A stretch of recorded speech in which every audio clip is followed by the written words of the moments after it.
Sir ఈ బిల్లును స్వాగతిస్తా ఉన్నాం అధ్యక్ష. అయితే ఈ బిల్లు ముందు మాట్లాడే ముందు ఒక్క పాయింట్ నేను మీ ఇందాక స్పీకర్ గారిని అడిగితే మాకు అవకాశం ఇవ్వలేదు అధ్యక్ష. ఇప్పుడు క్వశ్చన్ అవరు అన్ని క్వశ్చన్ మాట్లాడాలి సార్. మీరు have to allow us as a deputy leader of the opposition party. I am speaking sir. I am all have every right to speak. I have every right to speak. It's only a submission sir. ఇప్పుడు విషయం ఏంటంటే అత్యంత ముఖ్యమైనటువంటి క్వశ్చన్లు ఇలా ప్రజలకు సంబంధించినటువంటి క్వశ్చన్లు వస్తే అవి రాకుండా రెండు క్వశ్చన్లకే మీరు క్వశ్చన్ అవర్ను ఖతం చేస్తే ఎట్లా సార్? ఇప్పుడు అందరి సభ్యులకు సమానమైన హక్కులు ఉంటాయి. సభ నడిపేటువంటి తీరులో ఇవాళ మా బీఆర్ఎస్ పార్టీకి సంబంధించిన రెండు క్వశ్చన్లు రాకుండా చేశారు sir. This is not correct sir. మీరే మా హక్కులు కాపాడాలి. ఇవాళ ఎంత ముఖ్యమైన క్వశ్చన్లు అంటే నిరుద్యోగులకు సంబంధించినటువంటి ప్రశ్న అడిగితే అది దాని మీద క్వశ్చన్ అధ్యక్ష సబ్జెక్ట్ అన్నాడు శ్రీనివాస్ గారు. అట్లా కాదు శ్రీనివాస్ యాదవ్ గారు ప్లీజ్ మళ్ళీ బ్యాక్ పోవద్దు. మీరు సీనియర్స్ అట్లా మాట్లాడితే ఎట్లండి కరెక్ట్ కాదు. అట్లా మీరు మాట్లాడండి సబ్జెక్ట్. ఇప్పుడు ఏదైతే దేనికైతే అవకాశం అడిగిందో అది మాట్లాడండి, కానీ మళ్ళీ మీరు బ్యాక్ పోయి మాట్లాడితే ఎట్లా? రెండోది హౌసింగ్ ఇంపార్టెంట్ అని చెప్పి మీ సభ్యులు కూడా దగ్గర 5-6 మంది మాట్లాడారు. మీరు దాన్ని మళ్ళీ మీరు టైము హౌసింగ్ మనకు క్వశ్చన్ అవర్కి వచ్చి లిమిటెడ్ టైం మనం కేటాయించుకుంటాం, కానీ అది దాటిపోయి కూడా డిస్కషన్ అయిన తర్వాత కూడా దాంట్లో మీ సభ్యులు కూడా 5-6 పార్టిసిపేషన్ అయిపోయిన తర్వాత మళ్ళీ ఇప్పుడు ఈ క్వశ్చన్ ఈ సబ్జెక్ట్లో మీరు దాన్ని తీసుకురావడం కరెక్ట్ కాదు కదా. Please please. మీకు నచ్చితే ఒక తీరు ఉంది, నచ్చకపోతే ఒక తీరు ఉందండి. మా క్వశ్చన్లు రావద్దన్న నాడేమో అందరికీ అవకాశం ఇస్తారు, మమ్మల్ని బ్లాక్ చేస్తారు. లేదు మీకు నచ్చలేదు అనుకోండి, 9 నిమిషాలకే మాది ఇంపార్టెంట్ క్వశ్చన్ ఉంటే 9 నిమిషాలకే క్లోజ్ అంటున్నారు. This is not the way of running the house sir. We are registering our protest. తర్వాత సార్ ఈ బిల్లుకు సంబంధించి గౌరవ మంత్రి గారు ప్రవేశపెట్టినటువంటి బిల్లును స్వాగతిస్తా ఉన్నాం అధ్యక్ష. దీనివల్ల మరింత మెరుగ్గా శాఖల మధ్య సమన్వయం సాధిస్తూ బెటర్ పర్ఫార్మెన్స్కు తప్పకుండా ఇది ఉపయోగపడుతుందని చెప్పి మేము ఆశిస్తూ ఉన్నాము.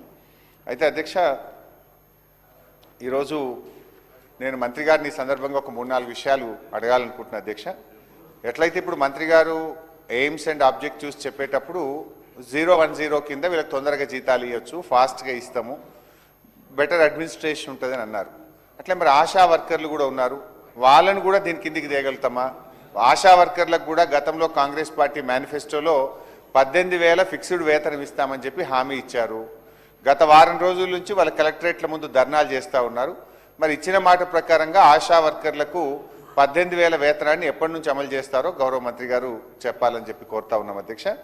అదేవిధంగా కేసీఆర్ కిట్ పథకాన్ని మీరు బంద్ చేసినారు, దాని ప్లేస్లో కొత్త పథకం తెస్తామన్నారు. తెస్తారా? ఎప్పటి నుంచి తెస్తారు?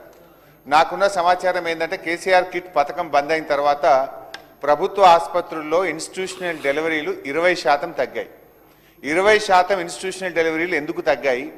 దాన్ని తిరిగి పెంచడానికి ప్రభుత్వం ఏ చర్యలు తీసుకుంటా ఉంది? మరి కేసీఆర్ కిట్ తరహాలో ఇంకొక పథకాన్ని ఏమైనా ప్రవేశపెట్టారా? ఎప్పుడు ప్రవేశపెడతారు? ఎందుకంటే గతంలో నేను ఆరోగ్య శాఖ మంత్రిగా కూడా పనిచేశాను. కేసీఆర్ కిట్టు, నియోనాటల్ అంబులెన్స్లు, మన ప్రభుత్వం ఎంసీహెచ్ ఆసుపత్రులు పెద్ద ఎత్తున తెరవడము, తద్వారా ఏమైందంటే భారతదేశంలోనే mother mortality rate, infant mortality రేటును మనము తగ్గించి దేశంలో 3వ స్థానంలోకి ఆ రోజు మనం చేరుకున్నాం. మరి ఈరోజు ఏ స్థానంలో ఉన్నాము? మరి దానికి ప్రభుత్వం ఏ రకమైన చర్యలు తీసుకుంటుందో కూడా మంత్రి గారు చెప్పాలని చెప్పి నేను కోరుతా ఉన్నా అధ్యక్ష. అదేవిధంగా అధ్యక్ష, నేను మంత్రి గారిని నా కాన్స్టిట్యున్సీకి సంబంధించి కూడా చాలాసార్లు అడుగుతూ, ప్రతి అసెంబ్లీలో అడుగుతున్నా, ఇది బహుశా 10వసారి అడుగుతున్న మంత్రి గారిని. మంత్రి గారు ప్రతిసారి పాజిటివ్ సమాధానం చెప్తారు, కానీ అంగుళం కూడా ముందుకు కదులుతలేదు. సిద్దిపేటలో ఉన్నటువంటి మెడికల్ కాలేజ్, టీచింగ్ హాస్పిటల్ పనులు 90% మా ప్రభుత్వ హయాంలో పూర్తయినాయి. ఆ బ్యాలెన్స్ 10% వర్క్స్ గత 2.5 సంవత్సరాలుగా పదే నేను మంత్రి గారి దృష్టికి తెస్తున్నప్పటికీ కూడా అవి పూర్తి కావడం లేదు. దయచేసి ఆ 10% పనులు పూర్తి చేసి ఆసుపత్రిని ప్రజలకు వినియోగంలోకి తేవాలని చెప్పి కోరుతా ఉన్నాం. అదేవిధంగా నర్సింగ్ కాలేజ్ బిల్డింగ్ కూడా 90-80% పూర్తయింది అధ్యక్ష. దాన్ని కూడా పూర్తి చేయకపోతే ఆ నర్సింగ్ కాలేజ్ స్టూడెంట్స్ అందరూ ఆ రెంటెడ్ అకామిడేషన్లో చాలా ఇబ్బంది పడతా ఉన్నారు. దాన్ని కూడా వెంటనే పూర్తి చేసి నర్సింగ్ కాలేజ్ని కూడా వినియోగంలోకి తేవాలని చెప్పి మీ ద్వారా మంత్రి గారిని కోరుతా ఉన్నా అధ్యక్ష. మంత్రి గారు కొంచెం ఖచ్చితంగా ఒక కట్ ఆఫ్ డేట్ చెప్పండి. 2.5 సంవత్సరాలుగా వాయిదా పడుతూ పోతా ఉంది.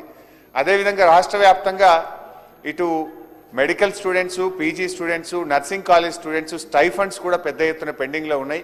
ఆ స్టైఫండ్స్ కూడా తొందరగా రిలీజ్ చేయాలని చెప్పి మీ ద్వారా మంత్రి గారిని కోరుతూ ఈ బిల్లును స్వాగతిస్తున్నాం. Thank you. వంశీకృష్ణ గారు జస్ట్ 2 minutes. అధ్యక్ష, ఈ తెలంగాణ వైద్య విధాన పరిషత్ ఏదైతే బిల్ 1986